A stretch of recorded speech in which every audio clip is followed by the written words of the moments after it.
नमस्कार मित्रों, आज इस कड़ी में 5वीं एपिसोड मैंने जो इंटरमीडिएट का ये जो प्रीवियस ईयर का क्वेश्चन पेपर है सॉल्व कराने का कार्यक्रम मैं इस वीडियो के माध्यम से आपके सम्मुख रख रहा हूँ। अभी तक 40 क्वेश्चन का हम लोगों ने सॉल्व किया था, उसका आंसर हमने आपको देने की कोशिश किया। आज 41वें से 50 नंबर क्वेश्चन तक इस 10 क्वेश्चन 5वीं कड़ी में हम यहाँ पे चल रहे हैं। तो आज हम शुरू करते हैं। आज कुछ तकनीकी दिक्कत आ गई है जिस वजह से हमने इसको दूसरे तरीके से रिकॉर्ड करने की कोशिश किया है। तो मुझे लगता है कि शायद ये प्रयास भी आपको अच्छा लगेगा। अगर अच्छा लगे तो आप प्लीज़ कमेंट बॉक्स में ज़रूर लिखें, मुझे भी अच्छा महसूस होगा। खैर, तो आज 41वें नंबर क्वेश्चन जो अभी आपके स्क्रीन पे दिख रहा है, यहाँ से हम शुरू करते हैं। जो पहला क्वेश्चन 41वां नंबर है कि शेर पंजाब के नाम से किसे जाना जाता है। पहला ऑप्शन है भगत सिंह, दूसरा चंद्रशेखर आज़ाद, तीसरा सैफुद्दीन किचलू और चौथा लाला लाजपत राय। तो इसका सही आंसर लाला लाजपत राय है। लाला लाजपत राय को शेर पंजाब के नाम से जाना जाता है क्योंकि ये उपाधि उनको जो दी गई थी वो उनकी निर्भीकता की वजह से, बहुत निडर किस्म के व्यक्ति थे और अंग्रेज़ी हुकूमत के ख़िलाफ़ बहुत उनका जो प्रोटेस्ट था बहुत दमदार था। इस वजह से उनके लोगों ने उन्हें इस उपाधि से सम्मानित किया। और एक और चीज़ यहाँ मैं जानकारी के लिए आपको बता दूं कि लाल बाल पाल जो क्रांतिकारी जो कांग्रेस में जो उग्रवाद का जो चरण शुरू होता है उसमें जो उदारवाद के बाद के दौर में, तो उसमें इस चीज़ को जो लाल बाल पाल में जो पाल है वो यही लाला लाजपत राय जो लाल है उसमें वो लाला लाजपत राय हैं। बाल गंगाधर तिलक के लिए है, पाल बिपिन चंद्र पाल के लिए है। क्वेश्चन नंबर 42 जो आपके स्क्रीन पर दिख रहा है कि नेताजी सुभाष चंद्र बोस ने 1939 में किस पार्टी का गठन किया था। तो उस पार्टी का नाम जो डी ऑप्शन है फॉरवर्ड ब्लॉक। उन्होंने 3 मई 1939 को सुभाष चंद्र बोस ने फॉरवर्ड ब्लॉक की स्थापना की थी। 1939 में कांग्रेस के अध्यक्ष सुभाष चंद्र बोस चुने गए थे, लेकिन कांग्रेस के अंदर गांधी जी के से विवाद उत्पन्न होने की वजह से सुभाष चंद्र बोस ने कांग्रेस से इस्तीफा दे दिया था और उसके बाद उन्होंने फॉरवर्ड ब्लॉक की स्थापना की थी। क्वेश्चन नंबर 43 जो अभी आपके स्क्रीन पर दिख रहा है कि 14 नवंबर किनका जन्म दिवस है। तो ये जवाहरलाल नेहरू का जन्म दिवस है। 14 नवंबर 1889 को इलाहाबाद में इनका जन्म हुआ था और इनके जन्म तिथि को बाल दिवस के रूप में भी मनाया जाता है। जो अगला क्वेश्चन आपके स्क्रीन पे है, क्वेश्चन नंबर 44 कि कैबिनेट मिशन भारत कब आया था।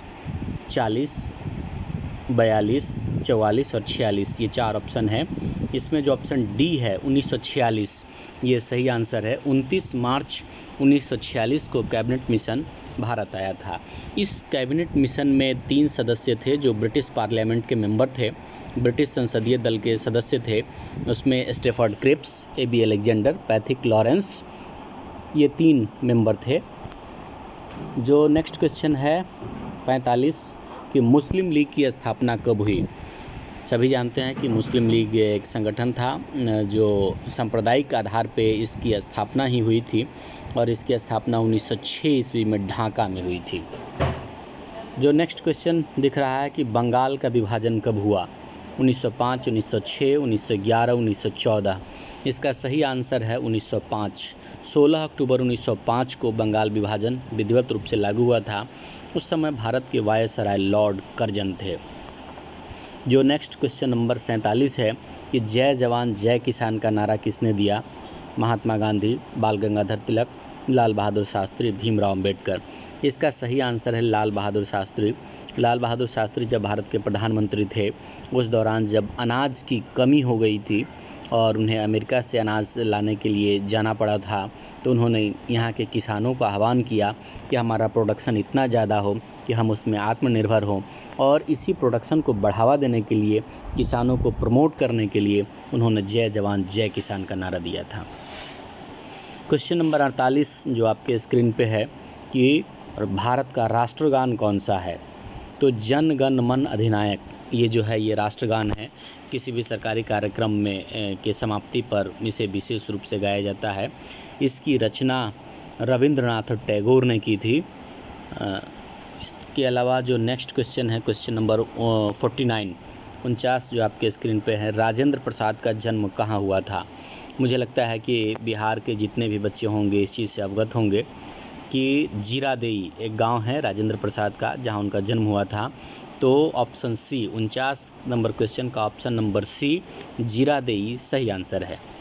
इसके अलावा आज के इस एपिसोड का ये आखिरी प्रश्न हमारे सम्मुख है कि भारत का संविधान कब लागू हुआ? तो इसमें जो टिक मार्क किया हुआ बिल्कुल सही है। जो पहला ऑप्शन है 26 जनवरी 1950, ये बिल्कुल सही आंसर है।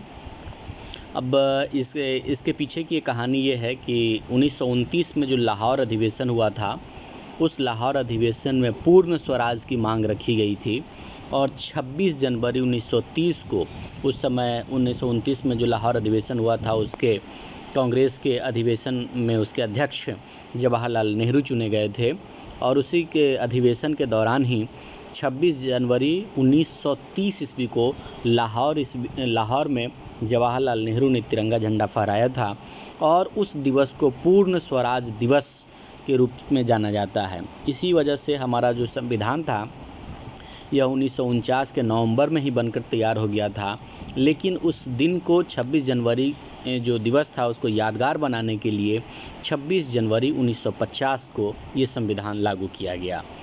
तो मित्रों, मुझे लगता है कि ये जो 10 क्वेश्चन का हमारा जो एपिसोड जो चल रहा है सीरीज, उसमें ये हो चुका है 10 क्वेश्चन।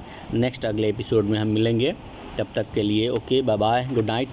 लेकिन मैं एक चीज़ आपसे एक रिक्वेस्ट करना चाहूँगा कि यदि मेरा प्रयास जो मैं आपके लिए कर रहा हूँ, ये प्रयास आपको सार्थक लग रहा हो तो प्लीज़ इस चैनल को लाइक करें, सब्सक्राइब करें, अपने मित्रों के बीच शेयर करें।